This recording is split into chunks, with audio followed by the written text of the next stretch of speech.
How I actually got this car is pretty crazy because one of this big YouTuber I follow, they do a bunch of raffles and stuff, and I always enter. I put like 20 bucks, 20 bucks, 20 bucks, went all in and won it. And that was like 2 years ago. And ever since then, I've just been pouring money into it, like all old schools, and I just love it. I ask for the headaches, my happy headache, and I enjoy it.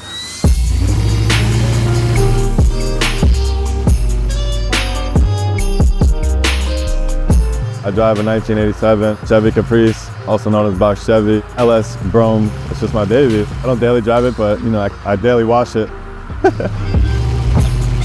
One of my first ever model cars was probably a Grand National with rims on it and stuff like that. So I've always been to old schools, but my grandfather, he's an American muscle guy, so he always had a Mustang. He'd always get the GT, so we were always like 5.0s. And I got to park it once, and that was like the greatest day, just like driving around. I spun around like I couldn't find parking like 3 times. That's what drew me in. It's that sound, like it's the growl, it's the sound. When you're a kid, it's just the sound and like that whiplash feeling that sinks you back in the seat. You hear Ferraris, you hear Lamborghinis, you hear that American muscle sound. It's still like a special sound, and like I always knew like I have to get one, even though however much the gas costs, whatever it takes, I need one. Just started from there, and then you start branching out. I always just see in southern like music videos like that. In New York we had like Benzes and Beamers, and that was like more our style over here. All those music videos, that's the only place I would see it, so I was always gravitated to that.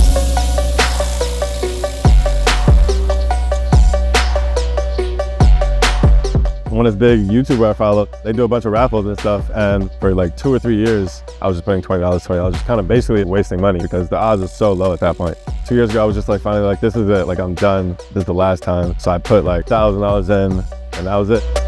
It was amazing, got the call, we won. I took the flight, it was in Texas. I won the car probably like 7 p.m. I was on an 8 a.m. flight the next morning, like I didn't tell my job and just went, and I shipped it back. It's an 87 Box Chevy LS Brougham or Brougham, wherever you're from. It's an LS swap in there, it's an LS2. It's sitting on 26-inch Ford Giottos. That's a big deal. They're XKW is this shop, Extreme Custom Wheels in Chicago. This is their wheel. It's like a boat. People think like riding on rubber bands is actually like real bumpy. It's honestly not. The ride's pretty smooth. Obviously there's craters in the ground. There's nothing to do about that. I have no complaints. I feel like I'm riding on clouds. So I got the screen, like the Apple CarPlay, reverse camera, all that. I got a digital dash. I'm a new steering wheel with matching like black and red Chevy logo on the inside. 2 kickers in the back, and just like 2 little mini like 4-inch like tweeters in the front. I didn't get any like sub or anything, but it goes. Like the kickers are nice. Like they definitely do the job. The old school, just in general, if anybody has one, like as soon as you sit down in it, from the seats to the smell to the startup to like everything, just like it's just the nostalgia. Like it feels like it's a different era. Like and the sturdiness. Like new cars are just electric, this and that. And it's just like I don't know. It doesn't have the same feeling. A Tesla might just be silent. It's just not the same. I need that motor. When I pull out, I'm cruising. I tell people like when they get in the car, like I hope you're not in a rush, like we're not speeding there. I might not even play the music. Sometimes I just ride for hours with no music. I just listen to the engine, sunroof down, all the windows down, and just ride. Going for a ride, it's just so relaxing. People think you're trying to be seen or like go around or drive around. I'm like, no, I'm not trying to be seen. It's just, I'm actually trying to just be by myself. Like me and cars, that's my thing. It's like relaxing for me. This is not a donk. I do want to say that. Put this in the interview. A donk is a Chevy Caprice or Impala from 1971 to 1976. Whether it's on wheels or it's not on wheels, whatever it is, doesn't matter.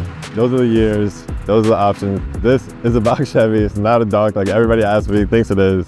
It's not. It's the big boats. That's the 10 years before this, the big boats when they were making the huge boats. Like, and I just want to put that out there to the world. That's not, the more people know, the more you know.